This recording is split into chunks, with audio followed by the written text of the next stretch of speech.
Wheat harvesting is off to a good start in Mzansi, and this week on Farmers Inside Track, we share a few insider tricks and tips when it comes to marketing your grain crop, the why and the how. Southern Cape farmers are being chastised for the illegal use of water, including the diversion of rivers, which the Department of Water Affairs and Sanitation has described as unacceptable. Agricultural legal expert Katlego Ngwane, also known as the legal boeremeisie, shares a few handy tips for up-and-coming farmers. We're back with Farms, Food and Future, powered by Andermatt Madumbi. Our focus this week is on plant health and vitality, with Business Innovation Lead at Andermatt Madumbi, Dr. Brendon Neumann. Minister Thoko Didiza has vowed to support 13 black-owned wine brands currently trading from the new trading hub for black wine brand owners. She's described the new facility as a breakthrough moment in Mzansi's wine industry. Mongani Shumba joins our Agripreneur 101 segment. Her compounded butter called My Butter is a testament of her love for gourmet cooking. And on top of our reading pile this week is a book titled The Science of Animal Agriculture by Ray Fear Heron. And our farmer tip of the week comes from David Fincham, the director of David Fincham Aquaculture in Gauteng. This is Farmers Inside Track, supported by Food from Mzansi. Inspiration for your business and life. From South Africa's farmers and agripreneurs. Hey, I'm Mzansi and welcome to episode 101 of Food for Mzansi's podcast called Farmers Inside Track. I am Donumdu, the editor for audience and engagement at South Africa's coolest agricultural news brand. I'll never get tired of saying that. And joining me is my co-host Duncan Masiwa. It's great to be back, Dawn, and I can't wait for another loaded episode. And in fact, we'll get straight into it. Now, with wheat harvesting off to a good start in Mzansi, journalist Nicole Ludov chats to Grain South Africa economist Katlego Ngwane about marketing your grain crop, the why and the how. Thank you so much, Dawn and Duncan. Now, Katlego, how would you define grain marketing to aspiring farmers who have just started their journey into the sector? One piece of advice that I would give to somebody who's still new in the grain sector would be to get a mentor or even join a small community of farmers or a program like Grain SA Farmer Development. This is where you will advance your knowledge, share ideas as well as experiences. It is imperative that producers not make unnecessary mistakes, especially when starting out, and this can be mitigated by getting a strong support system. Where should aspiring grain farmers begin when planning their grain marketing? I would define marketing as the performance of all business activities involved in the flow of goods and services, in this case grains, from the point of initial production until they are in the hands of the ultimate consumer. We can all understand that a producer has no control over the weather, nor do they have any influence over the amount of volatility in the markets. Therefore, grain marketing is a key factor in farm profitability and managing risk. Developing and implementing a comprehensive marketing strategy is a critical step towards establishing a profitable farming business. A marketing strategy will help you make rational marketing decisions, allowing you to manage price risk and improve market returns. To market successfully, a farmer needs to stay informed and remain flexible. Do you have any tips or general pieces of advice for a complete novice in the grain marketing sector? Producers need to understand that a successful marketing strategy requires a commitment to a unique marketing plan. So this is based on the farm's individual needs. Crucial to success is active involvement in all aspects of marketing, and this would include gathering market information, analyzing market trends, preparing a plan, and actually putting it into action. One needs to consider their financial position, cash flow needs, as well as their overall business goals. There are various direct marketing channels that are available to producers, which can be divided into two. So this is non-futures exchange and futures exchange marketing channels. Firstly, non-futures exchange marketing includes cash sales, storage, as well as forward contracts. Secondly, futures exchange marketing involves hedging futures or options on the South African Futures Exchange. The critical aspect of this whole thing is to stick with a preset marketing plan in a disciplined manner to avoid unnecessary price risk. Staying informed about the market will help ensure access to information needed to take advantage of price movements. The marketing plan should also be reviewed and revised on a regular basis as supply and demand conditions change.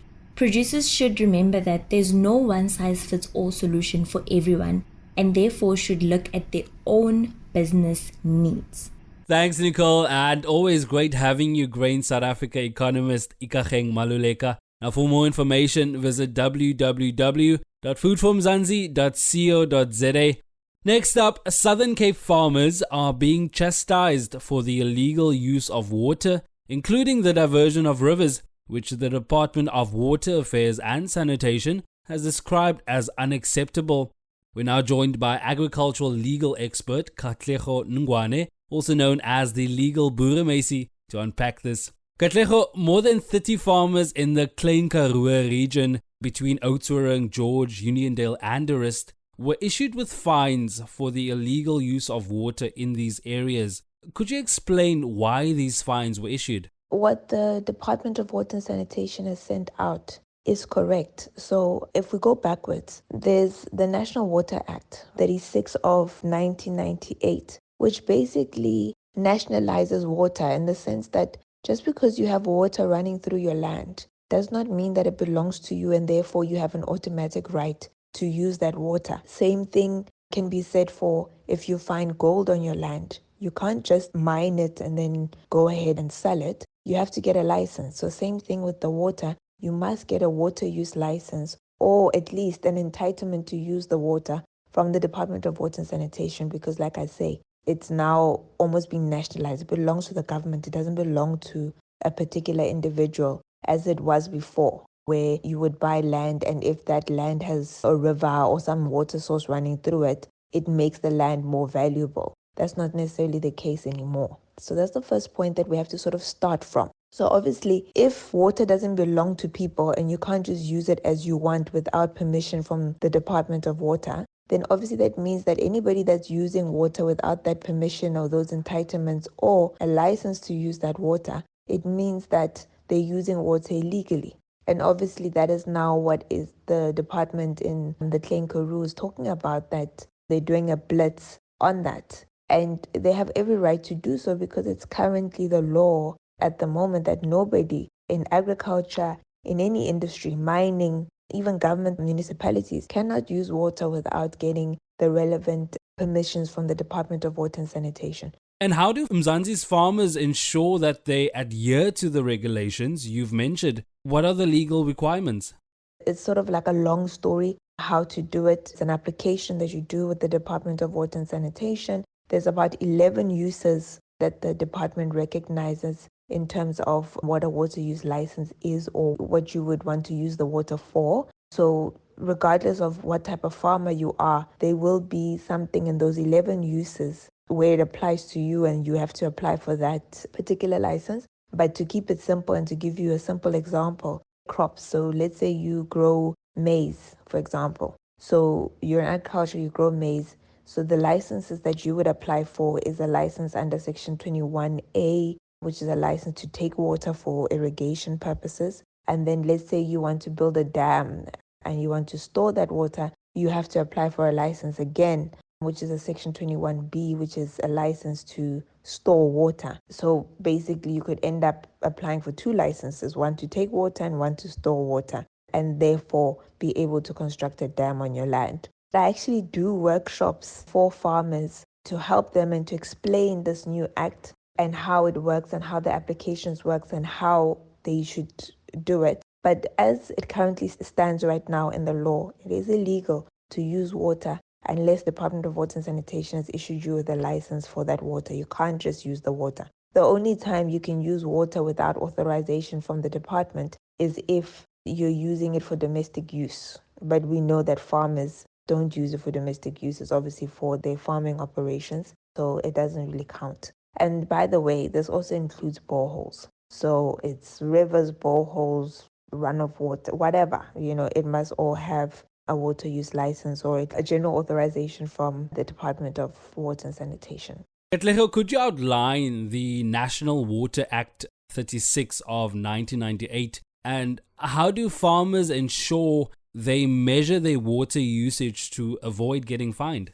In terms of water measurements, so the same act, the Water Act 36 of 98, specifies that the use of water, so once you have the license and all of that, you must have meters to measure usage, and that's also, you have to. You can't just be pumping with no meter that you've installed to measure your use. Two, that measuring of the use obviously is because it makes it equitable for everybody, because the department, when issuing you with a license, they will issue you also with the volume per year that you're allowed to take or to use of water, including how much you can use in summer, how much you can use in winter. As you know, different parts of the country have different rainfall patterns, one. Two, if, the Karoo is going through a drought like it is, then that changes the volumes as well. So the meters and the measurements of water help us manage all of that to get to a point that it's equitable use of water, because at the end of the day, that is the point of the legislation of this National Water Act, that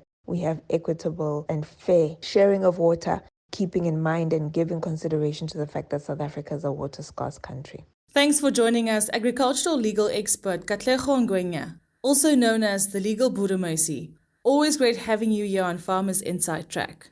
We now change gears from agricultural legal matters to plant health, and we're back with Farms, Food and Future, powered by Andermatt Madumbi. This week, we're focusing on plant health and vitality with Business Innovation Lead at Andermatt Madumbi, Dr. Brendon Neumann. Before we get started on today's topic, all around plant health and vitality, could you perhaps tell us a little bit about yourself and a little bit about your background? I grew up in Mzansi in KZN, went to school in Durban, and then at university I studied microbiology and plant pathology. I ended up specializing in that, in plant pathology particularly, and that's where I first sort of fell in love with the whole concept of biological control. So I actually did a lot of research on trichoderma, which is one of the organisms which Andermatt Madumbi still sells today, that we use to control different root pathogens and stuff on crops.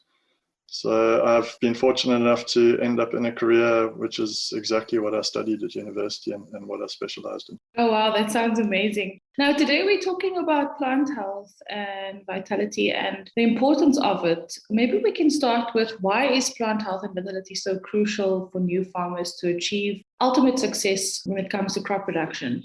Ultimately, if you get good plant health or good plant vitality, you're going to end up with a plant that's a lot more resistant to any pests or diseases and even environmental stresses. I use the analogy very often to human health. If we're healthy, if we're eating a good diet, if we're exercising, we're getting good sleep, then we're naturally more resistant to all kinds of ailments and what have you. So I think it's very much the same with plants. If we can build a healthy base for the crop, then you just have so many less issues further down the line. You also find that if you've got better plant health and vitality, it's ultimately should translate into yield. And yield's not always just about more. More isn't always better. Sometimes it's also about the quality of the crop and not just the quantity of crop you're getting. So ultimately that translates into financial returns, which is translates into the financial sustainability of a farming operation. If you're producing more of a better quality crop, you're going to get a premium price for your goods at the end of the day, and you're going to be able to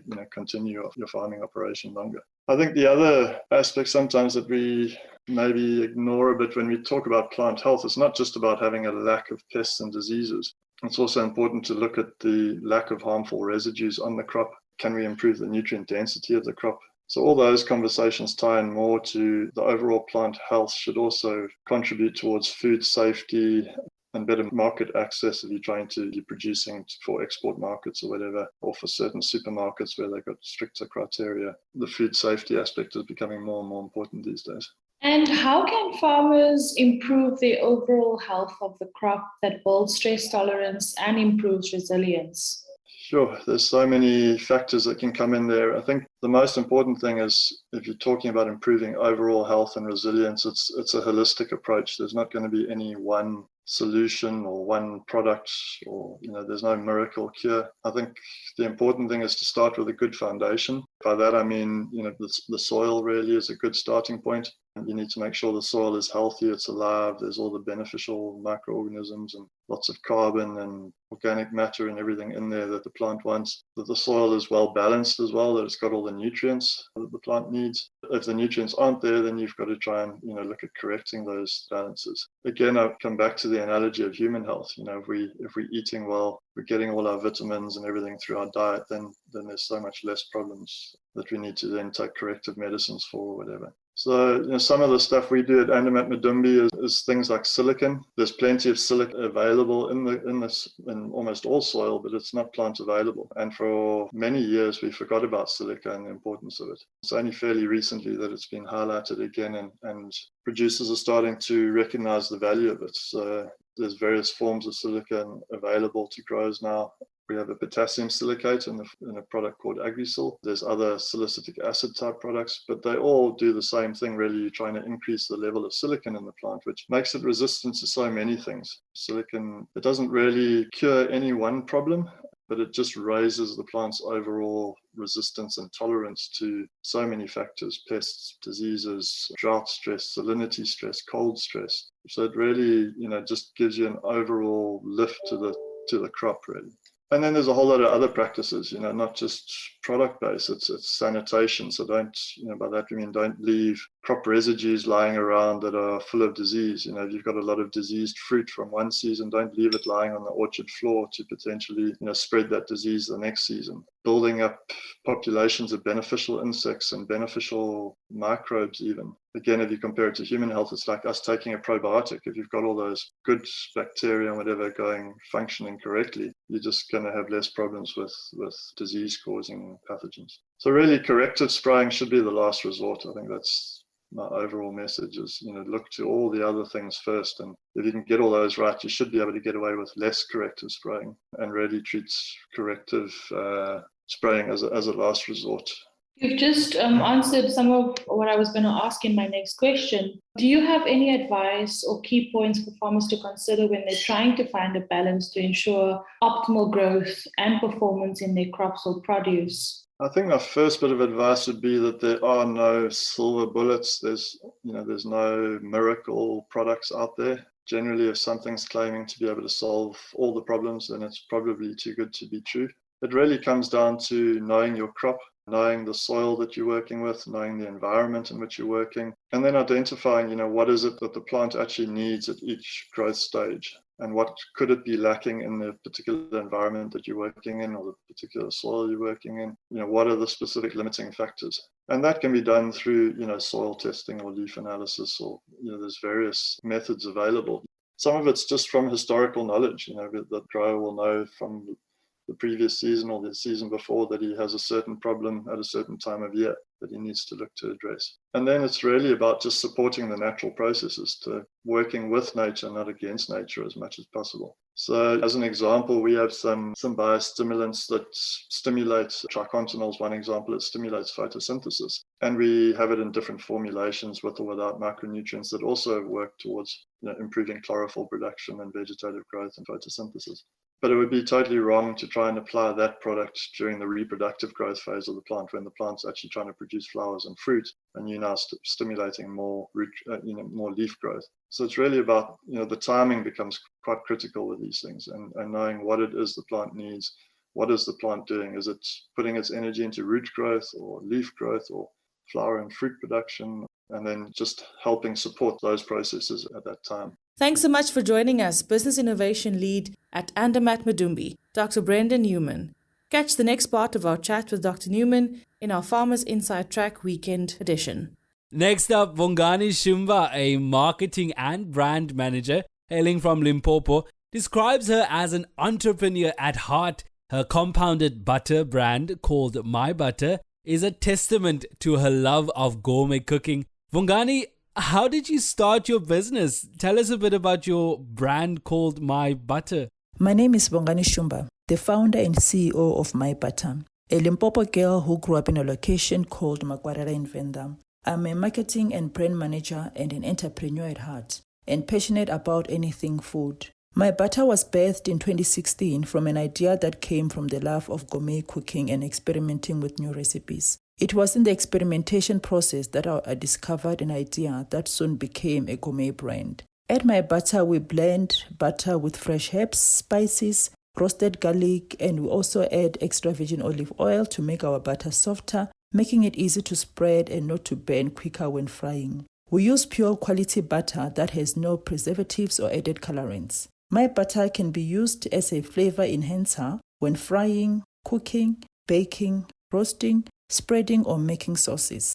Tell us a bit about how you process your products. It's not about the money. It's about doing that which makes me happy and doesn't feel like work. I'm at my happiest when I'm blending my butters, knowing that each product is going to make a difference in someone's food. And getting feedback from customers after they've tried the product, they send me pictures of the meals they've cooked with my butter and messages of how inspired they are to cook more and try out new recipes. That's what keeps me motivated. What keeps you inspired, and what are some of the challenges that you've experienced? To find that which makes you happy, because you will sleep less, earn less money, and work very hard. You must love whatever you decide to do. And when you find it, believe in it, be unique, stand out, be consistent, and always remember who you are doing that business for. Always put them first. Butter is a nice to have. It's not an innovative product that is trying to solve a problem or bring a solution to the ills that we're facing as a country or in the world, which is really a challenge when one is trying to access funding, because companies tend to focus more on those type of businesses. Thanks, Duncan and Wongani Shumba, Limpopo Marketing and Brand Manager and founder of My Butter. Next up, Minister Thoko Didiza has vowed to support 13 black-owned wine brands, currently trading from the new trading hub for black wine businesses. She described the new facility as a breakthrough moment in Mzansi's wine industry. Now over to Food for Mzansi journalist Sinesipho Tom with the exclusive interview with Minister of Agriculture, Land Reform and Rural Development, Thoko Didiza. So Minister Didiza, in your speech you spoke about how back in the day it was really, really hard for black people to own, farms, let alone wine farms and their own wine brands. What does this event mean to you? Actually, this is a milestone in my view, because it's a journey that black brand owners have actually walked, both with government, on their own, with the industry. And we're here today because a lot of partners had come together to ensure that we have this facility that can actually create a home for black brand owners. Now that more black wine owners are penetrating the wine industry, what does this mean for South Africa's agricultural sector? Well, it actually means growth, but it means inclusive growth, because the share of the market that these 13 brand owners are actually going to capture will start to reflect that inclusivity that we want to see. But more importantly, one of the things that government would have to look at is how do we support these brand owners, but others, to actually access even more markets to be able to grow. Now that you have supported these black wine owners in the Western Cape, do you see yourselves supporting similar initiatives like this that can contribute to the agricultural sector of South Africa? Actually, that's what we would like to see as part of the agro-processing master plan, because part of these long-term plans is to actually work together with industry, with workers, to say, how do we actually grow this industry? But what contributions do each one of us make to make sure that there can be expansion? Because as we know, there's actually resources that are required for any growth. So it is that I'm hoping for, both in the master plans that have been done, like your poultry and sugar, that we are going to start to see such growth. But also in the conclusion of the master plan, we're going to be able to actually see commitments that will come out from the industry, from government, from labor and communities on what is it that we need to do to actually grow our sector. For instance, if you look, a majority of black farmers in the former homelands are actually owners of assets that can actually realize much value if there is added support, like your livestock industry. If you look in the Eastern Cape, you look in Limpopo, there's tremendous assets that people have. You look at the Vembe district in Mopane, the fruit industry, and how do we then make sure that those farmers who are producing livestock, who are producing your fruits, who are producing your grains, become part of the bigger grain industry of the country and take advantage of the Africa Continental Free Trade Area. But those things are not going to happen just automatically, not guided. We need a targeted approach like we are seeing in the wine industry on how we could actually give that support. But support for public institutions, not to be short-sighted when such institutions are facing some challenges. But our role as government, but also the industry, is to really protect and support those entities. Look at what ARC have been able to do. Beyond research, creating the home for these black brand owners. It's an innovative way in which we could use public facilities as enablers. Thanks, Inisi Potom, and great having you with us, Minister of Agriculture, Land Reform and Rural Development, Thoko Didiza. Now for our book of the week, as chosen by farmers. The Science of Animal Agriculture by Ray V. Heron. Terry Ann Brouwers, Food for Mzansi Sinelizwe Citizen Journalist of the Year, reviews this book for us. Hi Dawn and Duncan. The Science of Animal Agriculture is an extremely reader-friendly book. It provides a thorough introduction to basic science concepts involved in the production of agricultural animals. The author's objective is to clearly demonstrate how science and agriculture are intrinsically related by combining scientific principles with practical applications. This book includes topics like biological processes of agricultural animals, including reproduction, growth and development, as well as concerns associated with production, such as nutrition and disease and even animal biotechnology. The author also discusses key issues such as animal welfare, consumer concern, and environmental considerations, which will offer readers great insight into today's agricultural industry. Agriculture is not just about farming, it's about caring, and that's an ideal worth preserving. It's yummy, it's good for you, and the whole family loves it. It's grain-filled chickens, proudly South African and mouth-wateringly delicious. Discover a world of tasty goodness and visit grainfilledchickens.co.za or like our Facebook page for more. Grain-Filled Chickens, a proud member of VKB. VKB, for the love of the land.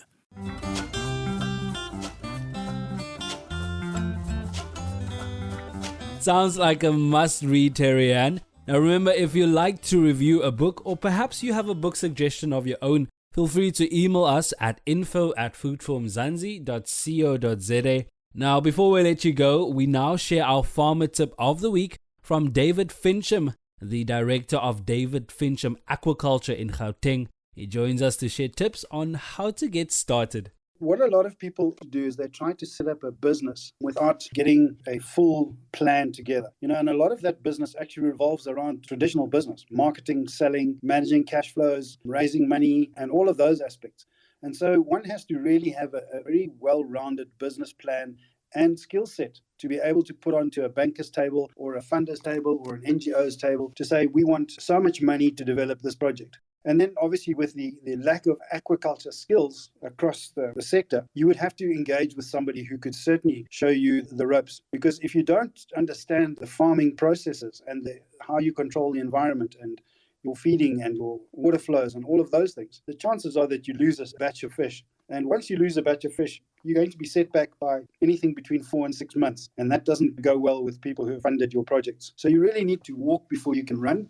And our farmer tip of the week from the director of David Fincham Aquaculture in Gauteng brings us to the end of this week's Farmers Inside Track, proudly brought to you by Food for Mzansi. For daily inspirational stories about the farmers and agriculturalists to go above and beyond to feed South Africa, visit foodformzansi.co.za or follow us on Facebook, Twitter, Instagram, or YouTube. And of course, remember, if you love this podcast, please rate it and share it with your friends, family members, and all the farmers you know. The Farmers Inside Track is available for free on YouTube, Spotify, Apple Podcasts, and Google Podcasts, and of course also on foodformzansi.co.za.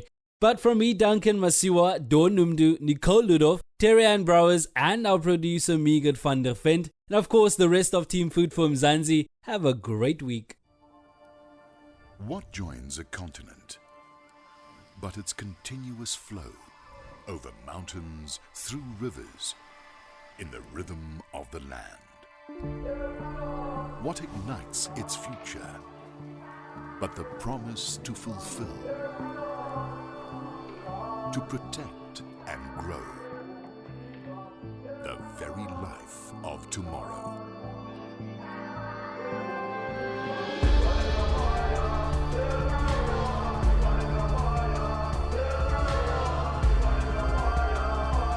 This is why we do what we do under the African blue.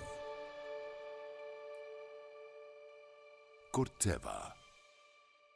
Keep growing.